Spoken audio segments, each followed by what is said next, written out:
Well, we're down at the popular Bluebell complex and we are actually on Bluebell Lake now. We got here about 7 o'clock, mate, by the gates open, something like that. Had a quick round San Martin. That was our original plan, was to fish on San Martin, wasn't it? And it was absolutely rammed, unfortunately. We'd spotted fish. Yeah, there was definitely fish showing. But just couldn't get on them. No. Not even close. No. Just so busy. Stitched up, unfortunately. So there were swims free, but they were well off the fish. And we've only got sort of 1, maybe 2 nights.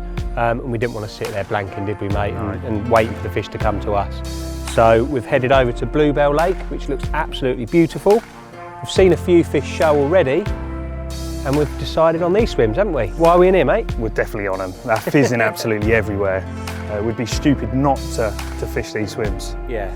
Really stupid. Well, we're going to see what happens. We're going to plot up here, and hopefully we'll get a few bites. I will say you're on more fish though. No, can't.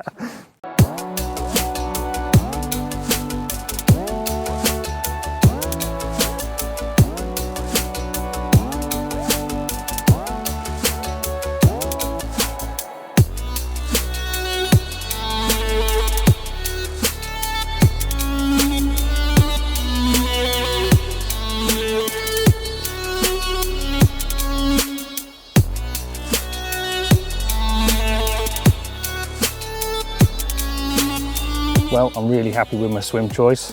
There's fish absolutely fizzing everywhere. Seen a few fish show as well. So I'm just going to make up a little bag of crumbs and flick it on it.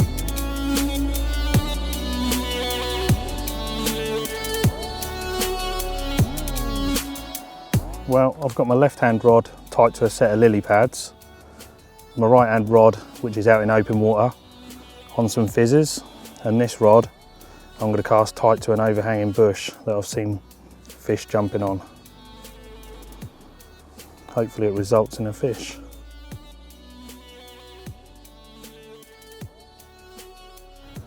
So methods for today, pretty simple really.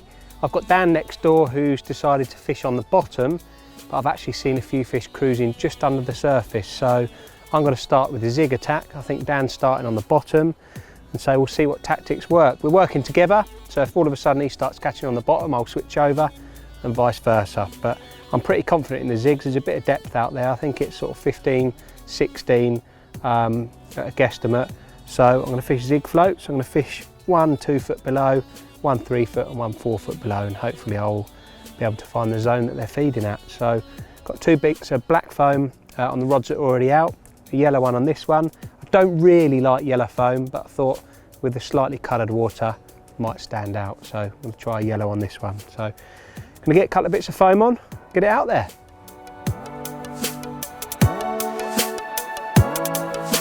So I've just cast the float out and felt it down to the bottom, and now I'm slowly letting the float rise to the surface. As you can see, line's coming off the spool, and as soon as I've seen it pop up, I will pop it onto the rests. You'll feel the line pulling tight as the float comes up. Okay, it's gone slack now, so that tells me that the float's on the surface, and as I look out there I can see the float up on the surface. So I'll get my reel into the position I want on the rod rest, obviously so it's matching all the others. Pop it down onto the rest like so. So fishing, it's quite slack at the moment, but I'm now going to have a look out to the lake as to where the float is. I'm fishing quite close in here so I can actually see it with the naked eye. So I'm just going to tighten up slightly, like that. Okay, now using binoculars, you want a decent pair of binoculars. These are Avalon's 10-42s. So using these, I'm going to have a look out to the lake where I can see my float and my hook bait, which is great news because it means that they're not tangled.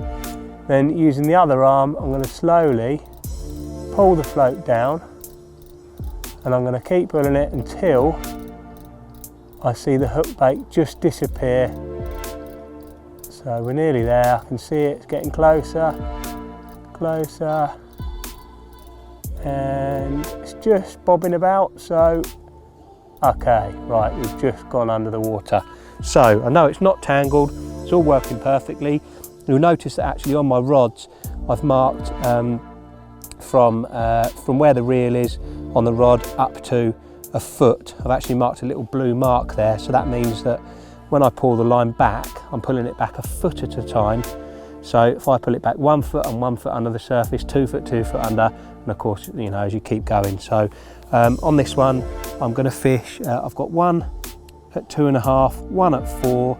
I think I'm going to try this at, let's start at 5, let's have a go at 5 foot. The fish are just under the surface, but I've got the other two just under the surface. So I'm going to fish this one a little bit deeper down, and then whichever rod starts producing, I'll switch more onto that depth. So I use trial and error to see which is successful, and yeah, hopefully start catching. Right, 1 foot.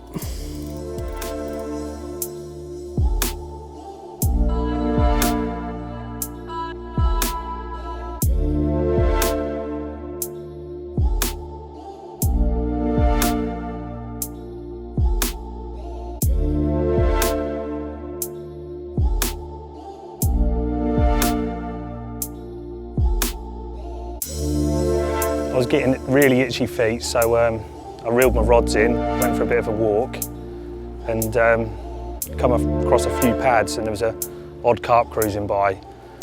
So I flicked in a few mixers, and 1 or 2 have just started taking, so hopefully there's going to be a chance for a bite on the surface. Fingers crossed.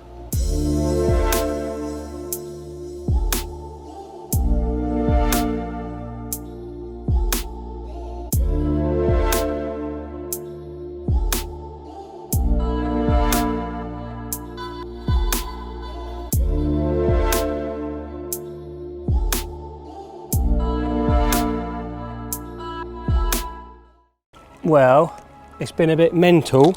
I thought I had a fish on the zig earlier, but it turns out it was actually a trailer, which was a bit of a pain because it was actually a really big fish. So I've chucked the zig back out there, and as you can see now, I'm busy spotting away because I've seen a few fish on the surface. So I'm putting some mixers out there. They weren't taking them earlier, but since I've added a load of crab extract and oil, it seems to have brought them up on the surface. So I've put a few spoms out there. They've started having a few mixers, and I'm going to keep putting them in there now. Dan's done the same in the corner, and he's got a few going. So I think Dan's got a very good chance as well. I've actually just popped my zig up a little bit higher to the surface as well. I reckon I'm 6 inches under the surface, if that. Obviously I'm feeding mixers, they're eating off the top, so suspending a zig just under the surface will give me a good chance. And if they really start having it on mixers, I'll put a surface rod out there as well. So I'll have to see what happens.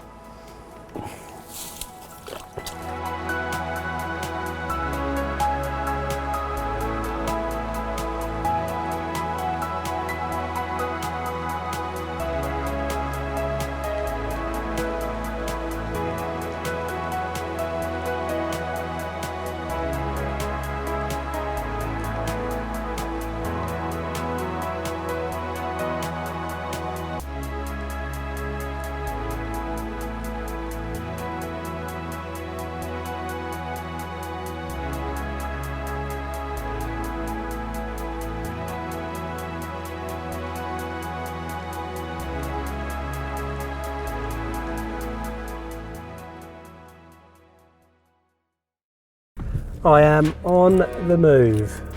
I just wasn't feeling it in this swim. Was really dead in terms of fish on the bottom and stuff. They just seemed like they were cruising on the surface and just wasn't feeling it. So I'm gonna have a little move. Been for a long walk with Tom for about half an hour, and I've noticed some really nice features, some overhanging willows that just screaming out carp to me. So it's a bit shallower, looks about sort of 6 or 7 foot as well. So I'm going to move over there and give it a go tonight. Just looks like a really nice spot. There's clearly fish down there as well. I got talking to one bloke, and I actually had a 34-pound mirror this morning. Real nice one as well. So I'm going to head down there, have a go and see what the night brings.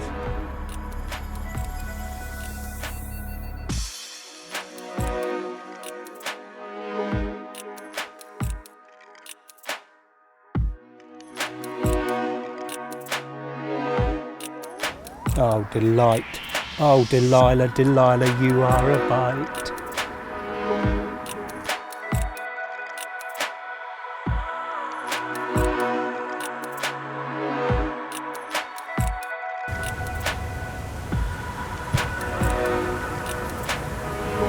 There's fish in here.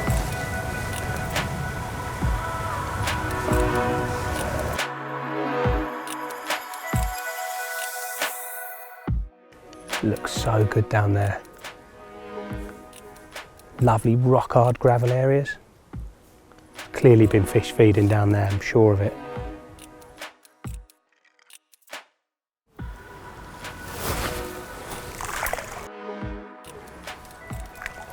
Well, this is a spot that I've decided to fish from the opposite bank. Looks unbelievable in here. The sort of margins sort of shelve off into like this little swimming pool underneath all these overhanging willows, and reminds me of a spot on an old lake that I did really, really well on. So I've seen a few fish in a willow just over there, I don't know, 20 yards down. So they obviously get underneath. Put a little bit of bait in. Got some crushed up triple X, some pellets, some krill pellets, some bloodworm, some frozen bloodworm, and some krill micromash. It smells absolutely delightful. It's allowing me to ball it up a little bit, just launch it out there over the spot. So that's the plan. Fingers crossed it works.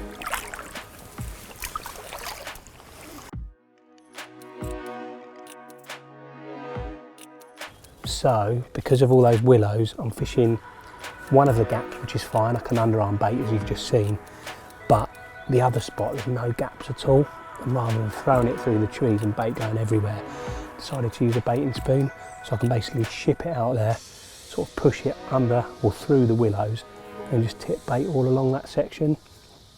I haven't got an exact view of where it is, so I'm going to bait actually in a little bit of a line. That's the plan. Put a bit of bait in, see if it works.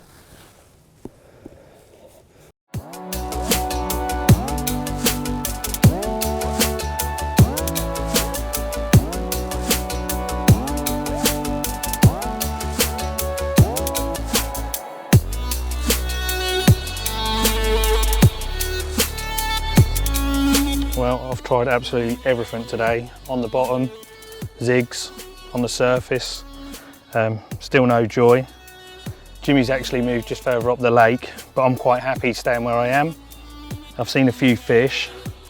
They're high in the water, but I'm still feeling fairly confident, so I'm going to get the rods out and hopefully tonight I'll bag one.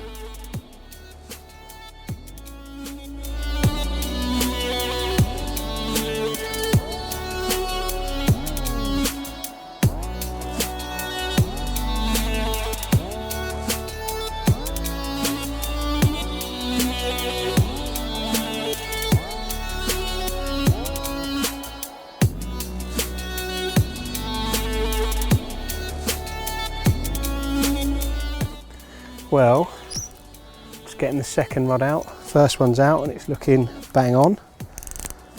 I'm hoping that the second one's going to be the same. I've got pink pop-ups on both. I want them just there, pop-ups on both, because I'm just confident that it's going to be presented. I'm casting a bit of a range, hitting the clip. I just want to make sure that the rig's going to be sitting perfectly, so I've gone for the pop-up approach and hopefully it's going to work.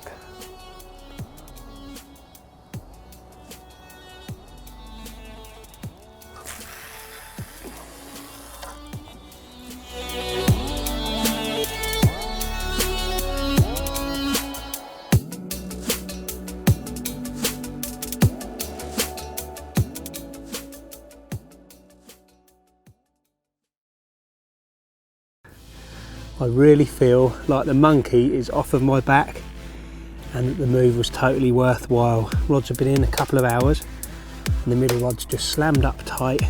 The one that I've placed over into them awesome looking margins that we used the baiting spoon with earlier on, rattled off with this gorgeous mirror. Upper doubles for sure, real solid little character.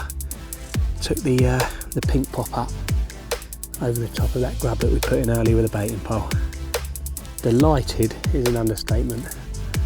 I'm going to get her back. Unfortunately, I've only got one rod left. There's no way I'm getting it back in that gap in the dark, so I shall get everything ready, Nice sharp hooks ready, new rig, and cast out as soon as it gets light enough to get it back in that hole. Let's get you back, mate.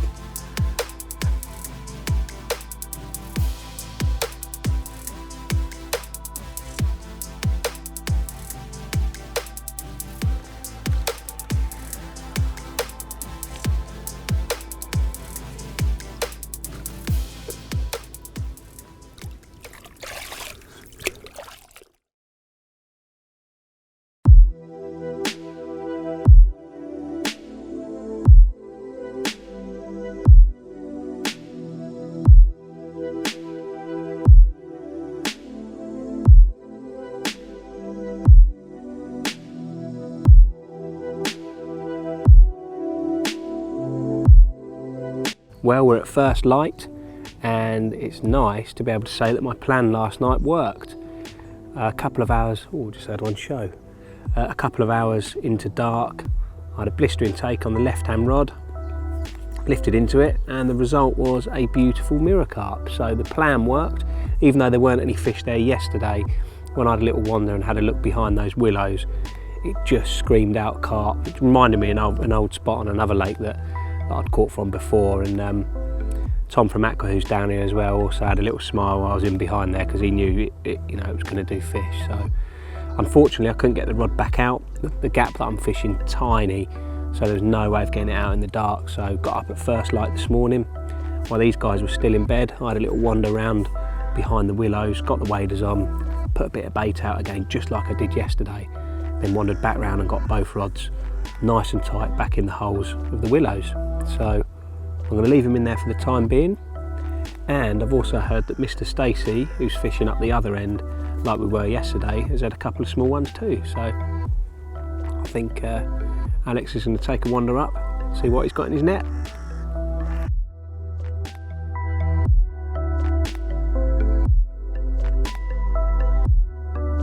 Well, I'm very glad that I stayed down this end. Here's the first of 2 fish that I caught early hours this morning. Well happy with this little one. I'll get it back and show you the other. Well, here's the second fish, slightly bigger. I actually ended up moving the rod. Saw quite a few fish in open water, so I reeled the margin rod in, flicked a little bag out, and this was the result. Lovely little character. I'm going to slip it back and I'll show you the rig I caught it on.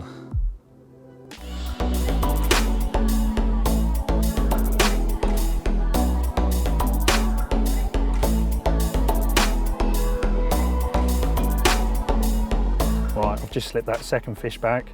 I now want to show you my rig, how and why I use it. First of all, I'll start off with the Quarter Safe Zone leader. It's very robust, it's never let me down. It's strong and it also protects the fish. That's very important in my eyes. Moving down to the lead system, I prefer the lead clip system over a helicopter system. The reason being, I actually prefer a longer rig. The reason I use a longer rig is because I'm confident, I prefer it, and plus I know it's not going to be buried in the silt as well. And you might also notice that I use a longer hair than most people do. Again, it is just personal preference. And I also find you get a better hook hold as well. And last but not least, I will add just a small blob of putty just to give that hook an extra bit of weight, just so it flips and gets a better hook hold. And the final thing I'll do just before I cast out is add a small bag of half boilies. This just gives it that little bit of attraction and hopefully catches me a carp.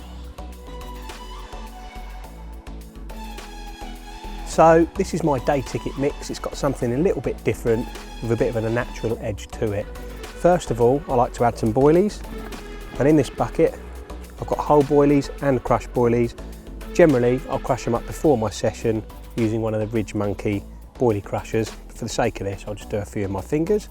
So the first thing is Triple X, although tuna and live system work just as well. It's just whatever boilie you prefer really. So anyway, so I place some crushed boilies in there. Next thing is some pellets, wherever they are. I've got some bloodworm pellets here, which absolutely stink. They break down very, very quickly and the carp absolutely love them. So add some pellets next. Lovely. next I'll go for the krill micromass. This is a very, very, very oily product. It's quite tacky, quite soft, so you can actually squeeze it into a bit of a ball as well, and the carp go crazy for this. It's got a really salty taste as well, and like I just said, the best thing about it is it's very oily, so it gives the mix a bit of an oily edge. So I'm going to add some krill micromass, like so.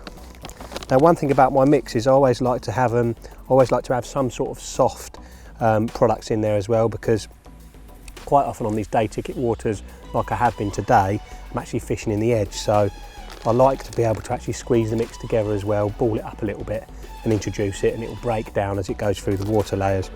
So anyway, that was my krill micromass added. Now the final product, which is a bit of an edge, is this frozen bloodworm. Not many people use this, but it's a bit of a natural food to the carp. They quite often sift through the silt for bloodworm, and they absolutely adore it. It stinks, and they see it as part of their natural food. So I'm going to add some frozen bloodworm next. Healthy dosing of that. Now, you don't need to go mad with this, because believe it or not, in that bag you'll probably find I don't know, hundreds of thousands of little bloodworms in there, so you don't need to go mad with this. You can use it quite sparingly over the baits. So I've added a bit of a handful there. I'm going to mix all the bloodworm up, so I'm going to give that a good mix, so all those little bloodworms are split up and almost clinging onto the boilies and bits and bobs that are in the bait. Okay, it's looking pretty nice. Now finally, just because we're on the bloodworm theme, I like to add some bloodworm extract, and again this contains tiny little bloodworms in the liquid, which the carp will go crazy for. So I'm going to add some of that as well. Again, you don't need to go mad with this. It's absolutely potent. I'm going to mix that in as well. Oh, it's looking good. Now I actually use this, like I said, I use it in the edge, in the spom. It's a mix for everything really. Look at that. Absolutely superb. I wouldn't want to eat it myself, but the carp absolutely love it.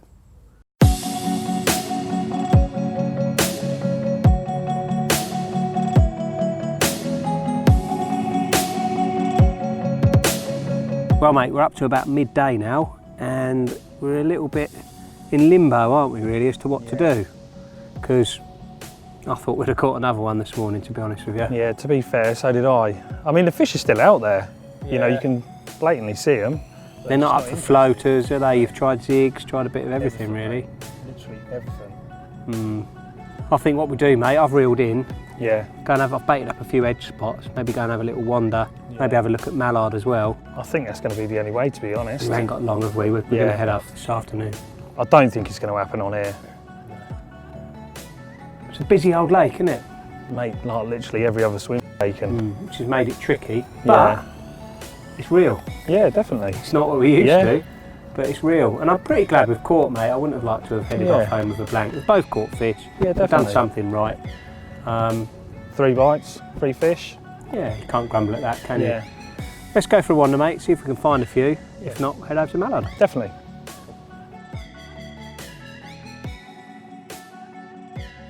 Well, we thought we were on our way home, and I've actually got to apologise to the camera crew and Dan, because I've just looked over and there's loads of fish feeding on mallard. I couldn't help it, I had to stop, wind down the window, have a look, and they are all over the surface. So I've said to Al, can we have 1 more hour? And he's agreed. So I'm gonna get the float rod out, see if we can catch some.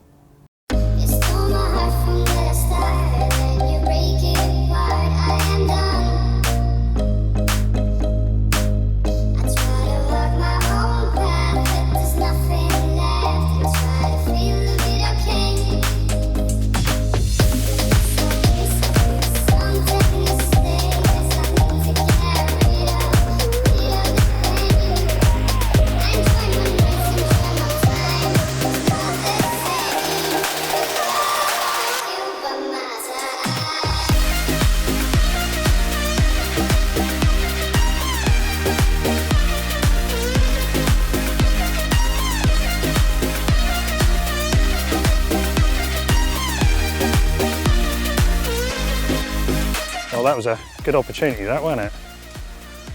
Very much so, mate. Just leaving the gate, and Jimmy spotted a few fish. And we've had a couple already, haven't we? We have, mate. Yeah, you've got a nice one in the net there. I've got an absolute beauty in the net. It's a cracker, and isn't I'm it? hoping you're going to finish it off. But it'd be nice, wouldn't it?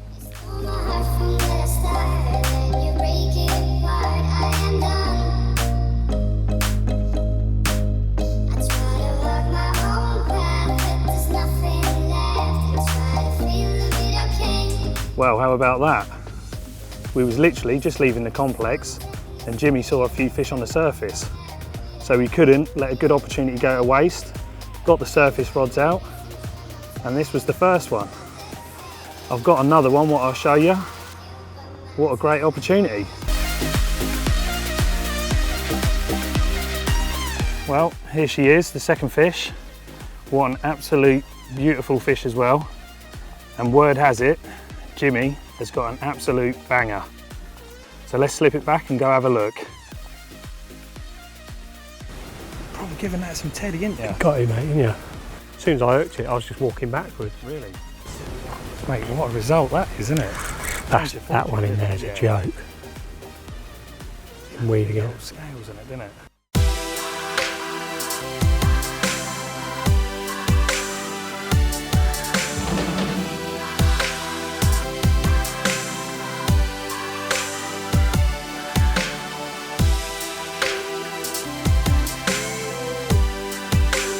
What is that?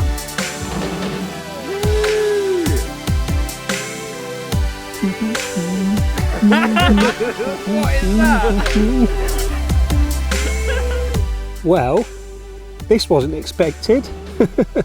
A little trip down the track, saw some fish feeding, and we've had 4 between us in the space of about an hour to an hour and a half. This is actually the second fish. I've got an incredible one sitting in the sling, so I can't wait to have a look. But this is also a belter all the same.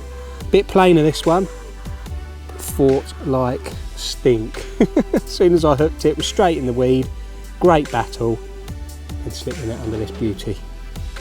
Long, powerful male by the looks of it. Well, chuffed with that one.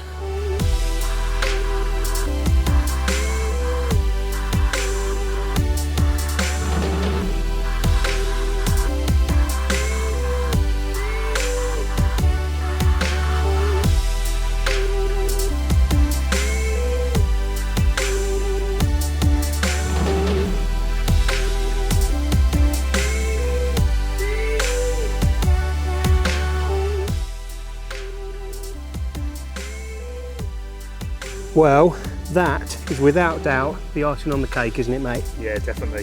What a cracking fish. Huge apple slices and a few hours of fantastic floater fishing. Well, all I can say is it's about time we got her back and we head home. Definitely, mate. Well worth the trip though, wasn't it? Absolutely, well chuffed. Right, mate, let's get you home.